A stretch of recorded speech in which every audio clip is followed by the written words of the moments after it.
Buenas noches de nuevo a todos. Gracias a los que nos acompañan de manera presencial acá en Colfuturo y los que están de manera virtual en esta sesión informativa. So thank you so much for being here, Petrova. You can go ahead and start the presentation. No, it's okay. I'm just looking on. I'm scared because technically it's been a little bit difficult. Like it's already a couple of years or a year after COVID, and we still can't get presentations going right. Anyway, thank you for joining me. My name is Petrova, and as you know, I'm from UCL. And I take it that as you're here today, that you are expressing an interest in coming to study in the UK and in particular UCL because it's later you're here, so and people have joined online.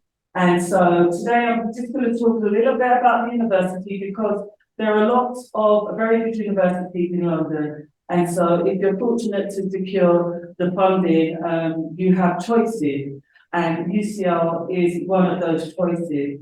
So this is really just to give you a little bit of insight into us as an institution, and I'm addressing a couple of more issues towards the end in a bit more detail, and that's really about personal statements and the cost of living, which is what typically is a reoccurring question, what people really want to know about. So anyway, so bear with me, I will go through some kind of our presentation. Hopefully you will have looked onto our website already and you have investigated the types of programs that we have. But let's get started. Yeah, okay, we're good to go. Thank you guys. Yeah, bear with us. They're a lot better at UCL than me. Don't tell me at this university. So, as you know, UCL is a world-renowned institution, and we're really pleased and very privileged to be ranked in the top 10 universities around the world. Now, we typically remain within the top 10, alongside other reputable universities in the UK, Oxford, Cambridge, Imperial, and other international institutions around the world. Now, this is based on the QS World Rankings, and there are lots of variety of different rankings, and they use different measures. So if you're interested on the benchmark, then definitely go and look into that online. But usually the QS one is quite well accepted globally and is recognized by most people and institutions. So I'll be ranked tonight this year, but I'm really pleased to say that we were also nominated as a University of the Year by the Times Sunday. And this is a publication based in the UK that is our benchmark publication for education. So any university that is featured by this paper is a very good sign because they are the publication that really review quite rigorously UK higher education and university. So yeah, again, it's great to know because there are, I'm not here to put down any other university because there are a lot of very good universities. So for us to be able to come on top for 2024, we're really pleased. And so that's also a little bit of a badge of honour. So I'm going to talk a little bit about why UCL. So there's going to be lots of reasons, hopefully, but one of the really important things that you need to think about as master's students is the impact that we have as an institution globally. Undergraduates don't really take this into consideration as much, more about the location and the course, but for master's students, you're looking at the kind of research that the faculty are doing, the quality of the teaching, and what happens with that research. And at UCL, we are renowned and our research is used to influence decisions globally and in this region, and also in new forms of technology, climate change, and a vast majority of issues, obviously related to the faculty. Okay. So here is some of the groundbreaking sort of research that we've been working, being publicised in publications all over the world, from Independent, National Geographic. So we are constantly in the press. Testing. And as you know, we're a top university in London. So I'm going to talk a little bit more about London. Some of you may have visited, anyone in the room visited London before? No? Oh my. So we're going to be really excited, but I'm not the tourist board, unfortunately. I wish I did work for them because I'd love to talk about London. But yeah, we are based in central London. Now, also, we're an institution that is investing heavily in our buildings. You can see this is basically one of our new accommodation that is in the east of London, and our student centre, which is in our main campus in Bloomsbury. So I'm going to talk a little bit about the campuses, but basically we are in, let's go back. We are in central London, and it's a cosmopolitan city, and in the UK, everything major happens in London. So somewhere like the US, you have politics in Washington, film in Hollywood, fashion in New York, whereas in London, everything happens there: technology, entrepreneurship, banking and finance, government and politics, fashion, film, everything is in the heart of London, which makes it an extremely exciting place. And our main university campus is really right in the centre of that. So you're right in the hub of a lot of excitement and tourism. So we also have just opened up a new campus in the east of London. So it probably doesn't mean much to you because if you haven't been to London, but it is probably about a 20-minute journey from our main campus, and it's where we kind of developed a part of London for the Olympic Games. And part of the legacy of that is not to let it go to waste. And universities are opening up campuses there, museums and art is featured there, culture, shopping centres. So it's an amazing and exciting place. And we are proud that we have just launched and opened our brand new campus with a phenomenal building. A lot of engineering goes on there, and robotics, and some other of our new programs are based there. So it really depends on the program that you pick, will depend on which campus you are. The vast majority, though, are still based in our Bloomsbury, in our central London campus. But this one isn't very far, and they have this amazing, lovely new student accommodation. To the right is our student centre. So we have a centre where you go and study, and there's lots of information that you need as a student that is based there. So a little bit about UCL. One of the things that you'll hear us say, or you'll see on our website a lot, is that we're the home of disruptive thinking. And really that is one of our core values. And I suppose it depends on how you interpret disruptive thinking. But for us as an institution, it really is about kind of questioning the norm, thinking outside the box, introducing new things that may not be traditional. And so this is key really for the types of students that we like to recruit. And I can't go any further without just giving you a little bit of history about us. As one of the oldest universities in the UK, about the third one to open, we've always had a history of being very inclusive. And that's the whole reason why the university was initially open.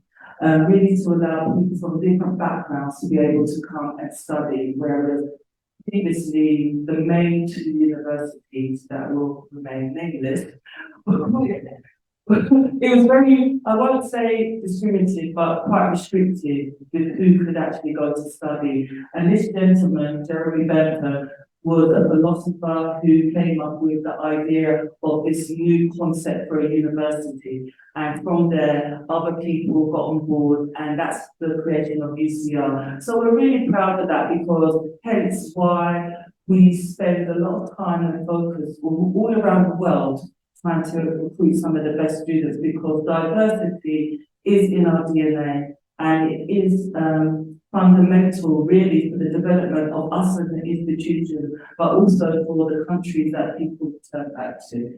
So Jeremy Bentham, he actually still lives on our campus. It's quite interesting. I'm not going to go too much into it on in the presentation, but if you come to the campus, you can actually get to meet him, like really get to meet him.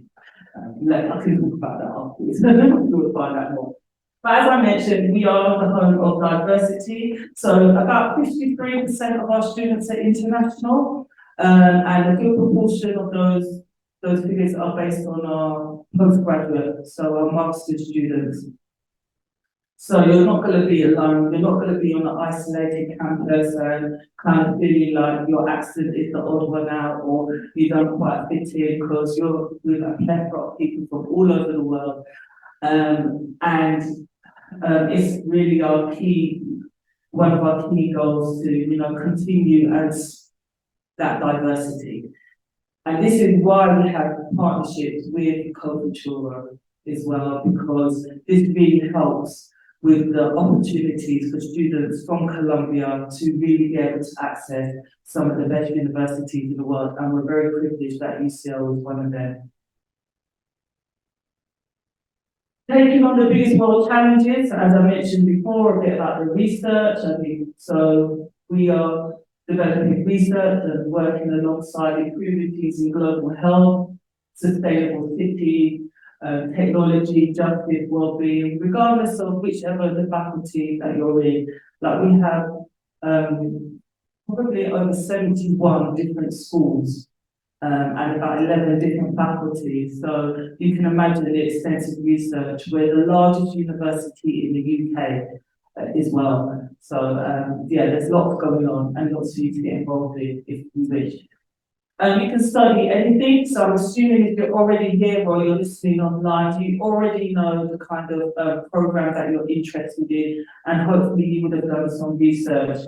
But these are the main areas that we cover. So everything from the built environment, arts and humanities, science, medicine, law, kind of your very traditional subjects for a university. And so let's get past that.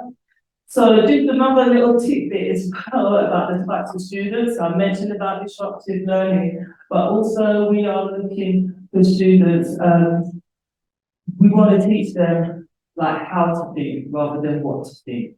So we're not here to dictate to our students, especially at this level, like how to think. You're not there to fit into our box, but really about your thought processing and how you process information, how you deal with problems, and just trying to help you to cultivate that.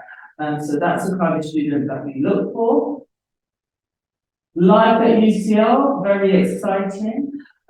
Based in central London, like I said, the hub of the UK. Tourism, business, politics, but for us at the university, we're a campus, but we're not a closed off campus. So it's a bit similar to other universities here. We're in the open, people can walk through. You've got people for business people walking around, students from other universities that are located quite close by. But also we have a community where you can enjoy clubs and society. A good way to explore interests or make new friends. I understand that master students are only around for about a year, so sometimes they don't get as involved, but we really do encourage you to do so. Like, you don't have to commit a long time to some of our clubs and society. You can just literally dip in and dip out. And also we have a lot of, we do have a Latin American society. I know we have a Chilean society. It would be great if the Colombians could get together and set up a Colombian society. I actually think that there is one actually in the process of coming together. They haven't advertised online, but I think I've seen some emails, so you can get together and join in with them. So as I mentioned, we're in the heart of Bloomsbury, and this is just the map.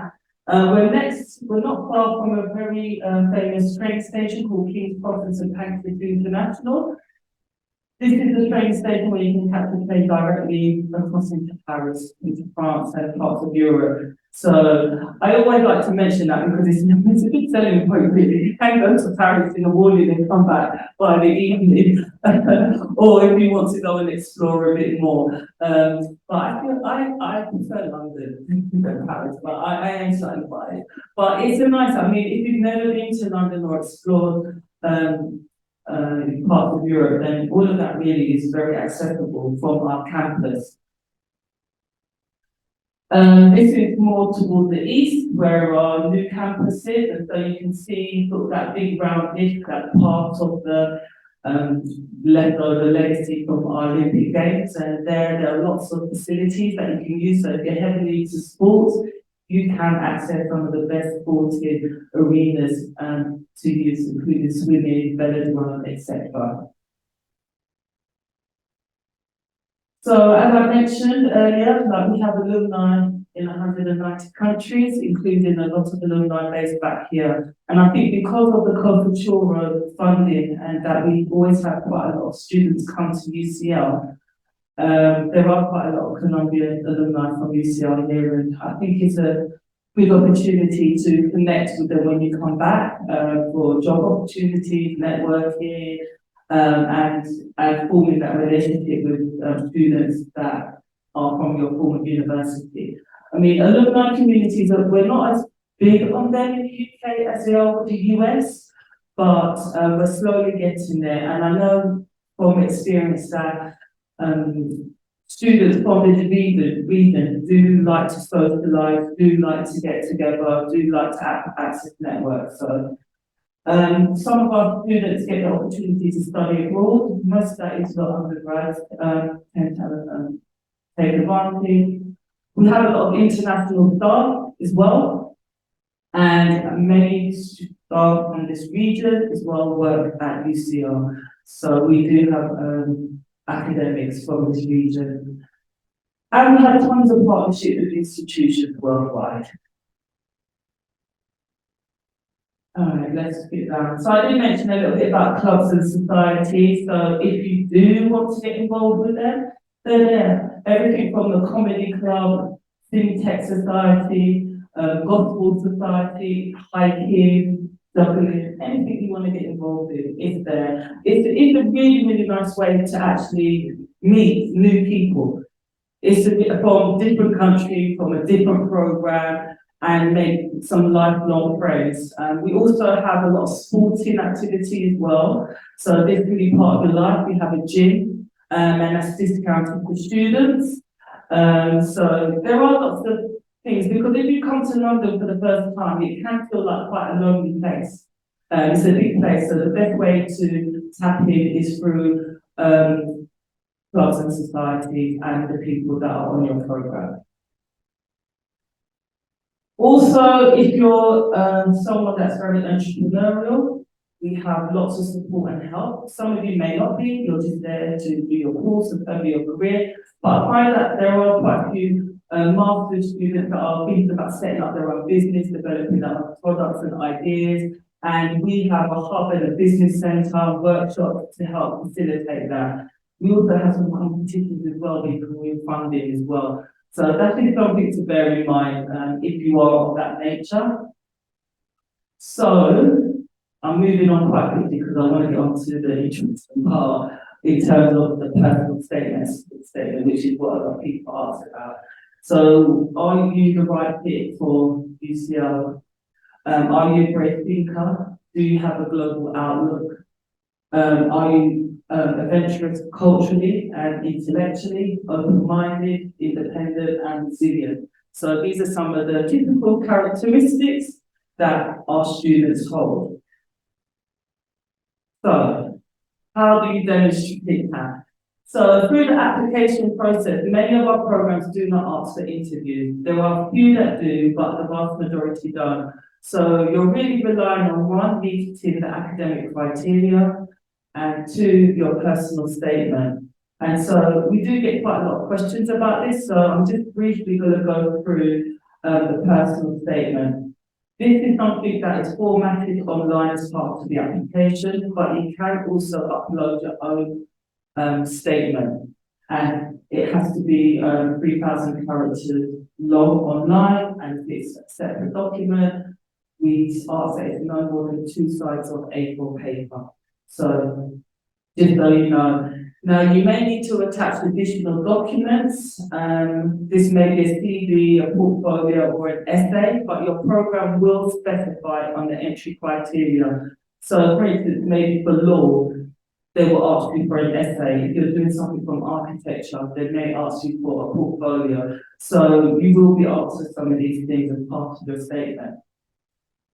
So what do you need to include in your personal statement? Now, each program usually will tell you, if you read the page, what they want to know about you. If they don't, this is some of the tips that we can advise.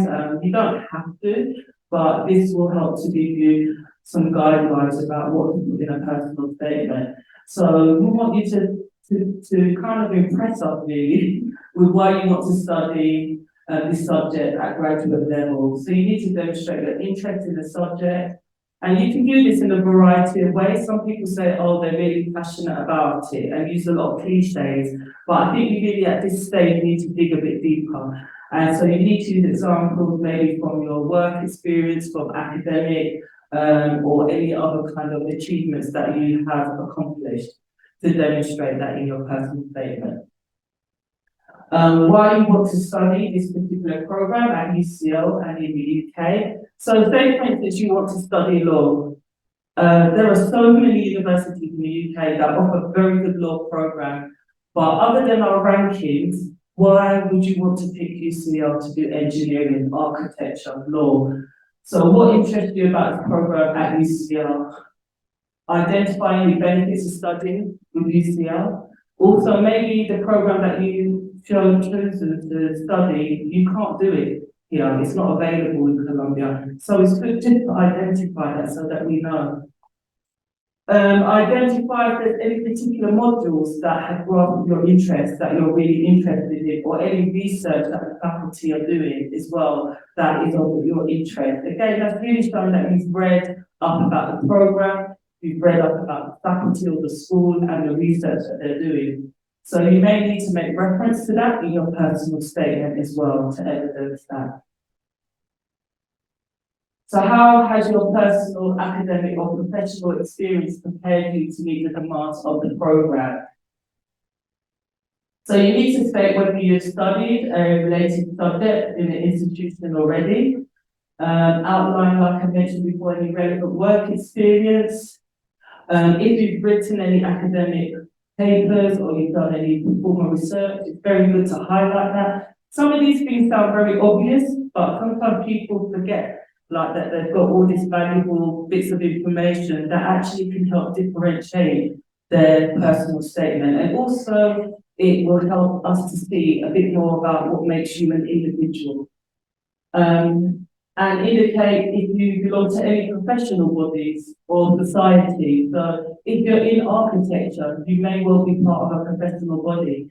If you're in engineering, have you been part of a professional body? Have you made any kind of contribution? So this is not for you to run out now and quickly sign up so that you can put it down on your application, but it's just trying to draw on lots of different elements so that we have a really good picture of who you are and actually shows how passionate you are about that subject and at UCL. And where would you like to go professionally or academically with your degree? So you need to highlight if there's a particular career path that you're looking for or you're looking to pursue after you complete the program. And do you want to use this qualification to obtain a particular job or career? Someone might be a lawyer and working in tax, but now they want to do arbitration. So they've decided that they want to stay within their legal profession, but they want to take a different route. So again, it's about just telling us, why do you want to do this program? Do you want to graduate? Do you want to be an academic? Are you looking to then pursue PhD or to do a research degree afterwards? Again, highlight that if you feel like it's an important part of your journey, your individual journey. And maybe also emphasize how the structure or the content of the course will allow you to achieve your goals. So these are not prerequisite, this is not a magic formula for a good statement, but this was just really to help give you some prompts, especially if you're struggling with putting it on paper, because we get thousands of applications from people that meet the academic criteria, but still get rejected. And usually that is because their personal statement hasn't been strong enough, and you haven't got a really good sense of who you are and what you can contribute to UCL as much as how much you want to take from us as an institution.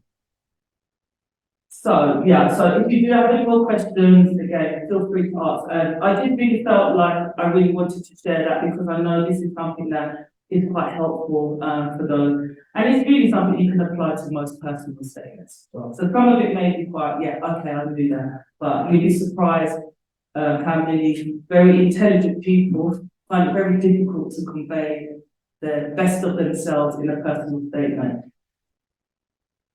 Also, I just wanted to touch on about the cost to study at UCL as well, because this is something that is on the mind when you're applying for funding and thinking of coming to a new country, and you hear all these stories about like how expensive it is in London. So you do need to take into consideration your tuition fees. Thankfully, if you are fortunate enough to be awarded the COVID Euro, because of our special partnership with them, this agreement we have, you'll get 25% discount on your fees. So this is good, good news. Because not all of our partnerships get 25%. Some of them only get 10%. So this is one of our one of the most successful partnerships we have. So this is why we have this generous work. Now, what you really need to think about is the living cost. So when you start to plan to come to the UK, like I would say, this is just a guide. And since this has probably been produced, cost of living has gone up, not just in the UK, but globally. So just take this as a general, like, okay, full point, but actually I really need to go in further.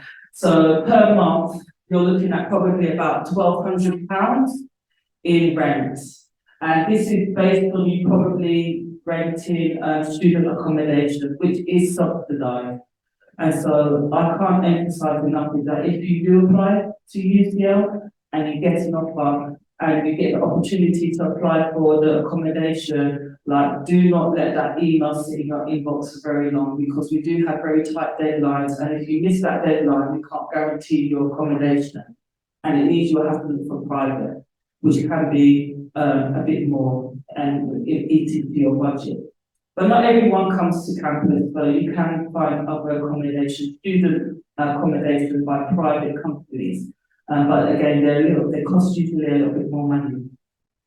So food, about 180, I don't know where they got the £2 from, 182. Now, obviously, it just depends on your lifestyle. And it depends on the kind of food that you like to eat and how often you like to eat out. Now, we do have catered accommodation if you prefer, but I think as adults, like, I think you don't really want to be eating canteen food every day. And in London, because it's such a diverse community, there is food from all over the world. And there's a Colombian community, like I hate keep saying this, like you're not necessarily always going to gravitate. But if you are looking for some home comforts, there is in South London a big Colombian community there, and restaurants and shops and things like that. But yes, so I would say about 182. Obviously, it depends on whether you like to eat fine dining, whether you eat McDonald's, or whether you're learning and cooking noodles. I don't know. Do you have pot noodles in Colombia? Okay. So mobile phone, about £9 a month, depending on your SIM contract. So that's just for a SIM card. Health and well-being, about 21. I mean, it really depends on you know how much you want to spend. But we have a university gym, And so that's a student union one, so it's slightly discounted as well. But there are lots of kind of pay-as-you-go gyms, so if you're into health and fitness, like there are cheap, well, in the UK, what we would consider cheaper pay-as-you-go facilities. And then a student bus pass is around 66, it could be a little bit more now actually. So this is a pass that you used to use in our public transport. So if you use it on the bus, you can use it on the subway as well. But it really depends on, you know, you might like walking, or you have bikes that you can hire, or, you know, you might only need to use the tube or the bus once in a while. So you just use it accordingly. You don't need to buy a monthly pass. But this is just to give you kind of an idea, like, it is very different from Colombia, like, there's no getting around it. But if you go to the US, like, you know, if you was in New York, you'd be paying similar. If you're living in Paris or going to study in Paris, you're going to be paying similar in terms of sort of generally the kind of budget you would need to study. And the great thing about London is that all the UK is all our master's degrees are just 1 year. So you're not tied in for 2. So if you want, so you might be happy to leave at the end, but hopefully you might like to stay a little bit longer and see a little bit more of the UK. So that's just a bit about costs.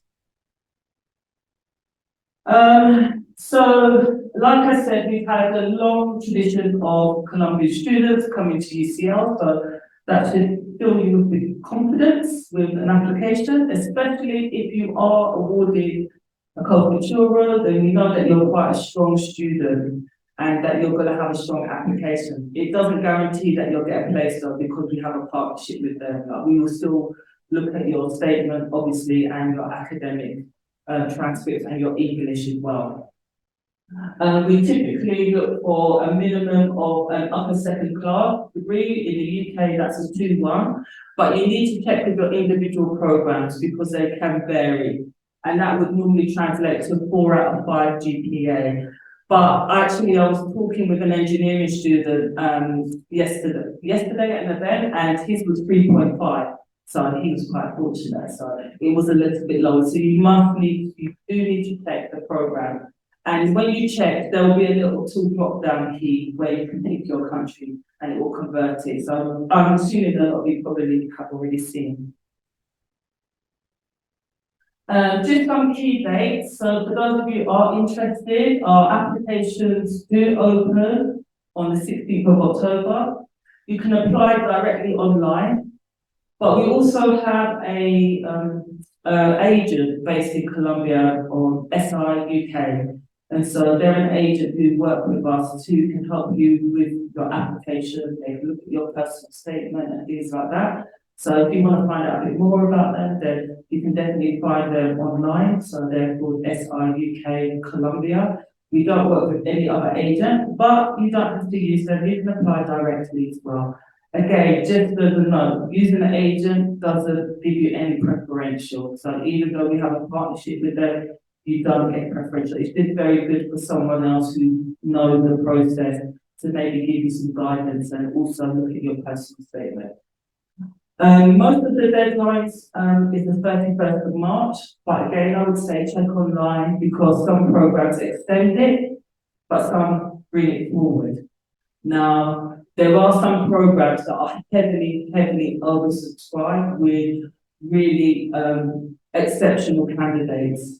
And as we get in applications, we review them, we process them, we give out offers. So it's on a rolling basis. So on occasion, there are some programs that may close early. Like they're not going to close in December, so don't worry. But you know, it may close on the 1st of March, and you'll go on there on the 10th of March. Like, oh, there's no way for me to send. It's because they've been oversubscribed. They've allocated all their place.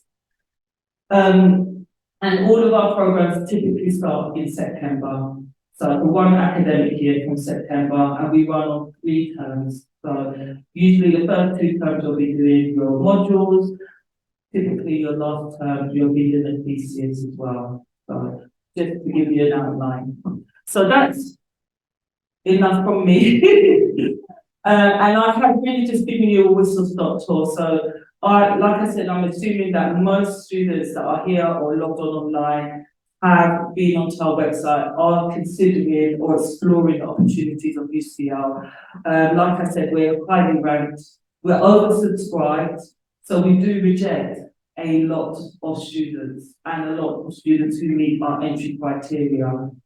So you definitely need to have the academic grade really to get past the first hurdle.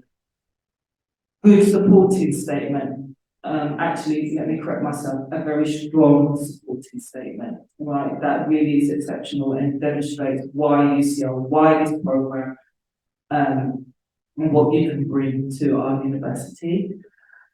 And then the other one, a very important one, is the English language. So, yeah, the English language is something I get so many emails about from candidates.